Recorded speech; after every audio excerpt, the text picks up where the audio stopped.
Greetings, troops. Biblical Sojourner here.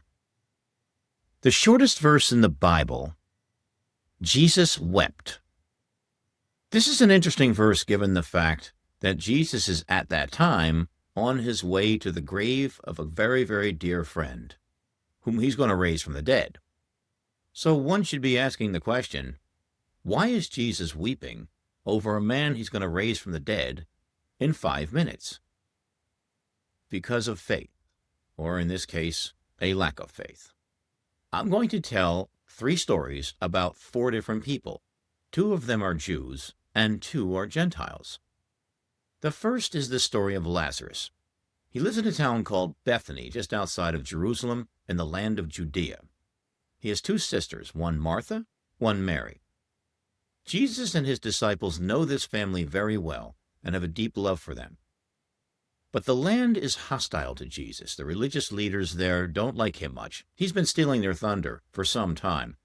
He decides to leave that land and go to a place about a 2 days' walk away where conditions are more favorable to his ministry. But while he's there, Lazarus becomes sick. Jesus receives notification that Lazarus is very sick. He says to his disciples, this sickness is not going to end in death. And then he stays there in that town 2 more days. There's a reason for that, and I will explain that in a minute. Jesus knows by this time that Lazarus is dead. So he waits 2 more days and then returns back to Bethany. He's greeted by Martha, who says, Lord, if you had been here, our brother would not have died. But even now I know that God will give you whatever you ask. That sounds like a woman of faith. But let's see how this plays out. Jesus says, your brother will rise again. And Martha says, I know he'll rise on the last day, the day of the resurrection. Jesus is handing Martha a get out of jail card, and she hands it right back to him. Then Jesus says the most incredible words in all of human history. I am the resurrection and the life. Anyone who believes in me will live and not die. Do you believe this? Martha says, yes, Lord, I believe you are the Messiah, and that you've been sent to us by God. She turns and tells her sister Mary that the teacher is here and he wishes to speak to you. Mary comes out, falls down at Jesus' feet, and says, Lord, if you had been here, our brother would not have died. Obviously, the sisters were talking about this. I believe they were deeply troubled that Jesus left the town in the first place, and 2, that he waited 2 more days after he was notified before he returned. Because now 4 days have passed. In the Jewish thinking of that day, the soul remained in the body for 3 days, and then after that departed to the other world. Jesus asked the sisters, where have you laid him? They take him over there. He can see all of them weeping. They're all weeping, his relatives, his friends. They're all mourning deeply. And then Jesus wept. Then Jesus says, take away the stone. And Martha immediately objects. She says, Lord, he's been in there 4 days. There'll be an odor. But Jesus said, did I not tell you that if you believed, you would see the glory of God? Obviously, Martha doesn't believe that Lazarus is going to be raised from the dead, otherwise she would never have objected. She would have said, absolutely, get that rock out of the way. I want to see my brother. She probably figures that Jesus wants to roll the stone away so he can go down there and mourn beside the body. But the stone is rolled away, and then Jesus says, Lazarus, come forth. The dead man came out, wrapped in strips of linen with a head covering. Jesus said, take off the grave clothes and let him go. The next story is that of a Roman centurion. He has a servant who he very highly values. But this servant has become sick to the point of being paralyzed.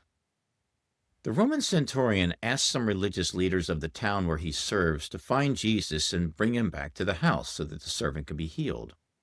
They find Jesus and persuade him to come back. When he's not far from the house, the centurion sends out some friends saying, Lord, I am not worthy of having you come under my roof.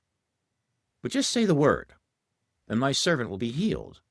The centurion explains that I'm a man of authority. I have 100 soldiers under me, and I have officers over me. I give orders, and they're followed.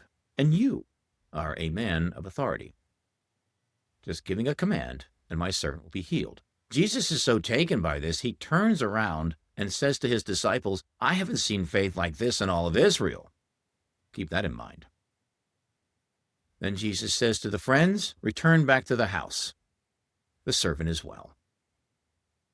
The final story is that of a Syrian Phoenician woman whose daughter was deeply possessed by an evil spirit. She hears that Jesus is taking respite in a town not far from hers at the home of a prominent Jewish family. She goes over to that house, stands outside of it, and calls in, Son of David, have mercy on me. My daughter is possessed by an evil spirit. She says this over and over, until finally Jesus says, have the woman come into the house. She comes in and she falls down at his feet, says, Lord, please, please save my daughter. The environment that they're in right now is not stated in Scripture, so I'm going to have to say what I believe. And I believe these things because of the dialogue between Jesus and this woman. Jesus is sitting at a table. He's surrounded by his disciples and family members of the home that he's taking refuge in. There's a big feast going on. There's piles of bread there, goat's meat, fish, dates, figs. They're all eating, but the woman now at his feet is under the table. She can see all around. She can see that there's a couple little dogs gobbling up the crumbs. We see the same thing in America today. If you walk into someone's dining room area and there's a high chair beside the dining room table, if there's a toddler in that chair and there's a dog in the house, that dog is under the high chair.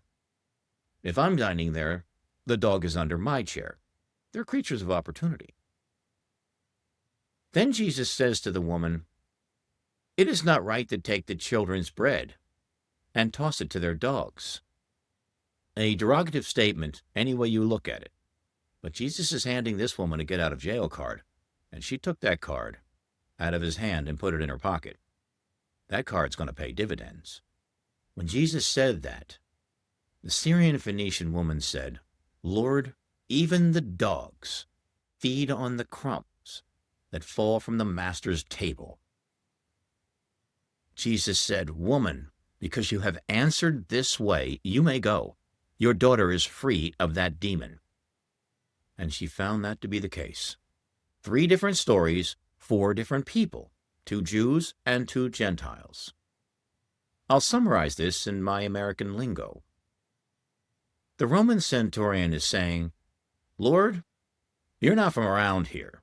Just, that's all it's going to take, and my servant will be well.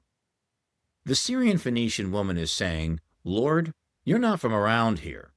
I'll just take 1 little crumb. Just 1 crumb, that's all I need.